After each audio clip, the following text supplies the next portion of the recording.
Praise the Lord. கர்த்தருக்கு பயந்து அவர் வழிகளில் நடக்கிறவன் எவனோ அவன் பாக்கியவான்.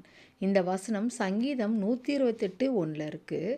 கர்த்தருக்கு பயப்படுதல் என்றால் என்ன? பாருங்க, கர்த்தருக்கு, நம்மளை உண்டாக்கின தேவனுக்கு, அண்ட சராசரங்களை படைத்த நம் தேவனாகிய கர்த்தருக்கு நாம் பயப்படணுங்க. எப்படின்னா, அவர் நம்ம எல்லாரையும் பார்த்து கொண்டிருக்கிறார். நாம் செய்கிறவைகள், நம் சிந்திக்கிறவைகள், நம்முடைய எண்ணங்கள், நம்முடைய நடைகள், நம்முடைய உடைகள், பாவனைகள் எல்லாவற்றையும் அவர் பார்த்து கொண்டிருக்கிறார் என்ற பயம் நமக்கு இருக்கணுங்க.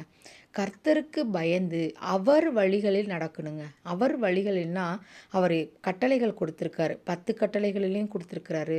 அப்புறம் எப்படிலாம் நம்ம மாறணும், எப்படியெல்லாம் நம்ம புதுசாக ஒவ்வொரு நாளும் நம்ம மாறி நம்முடைய பழைய எண்ணங்களை தவிர்க்கணுங்கிறதெல்லாம் கற்றுக் கொடுத்துருக்காரு.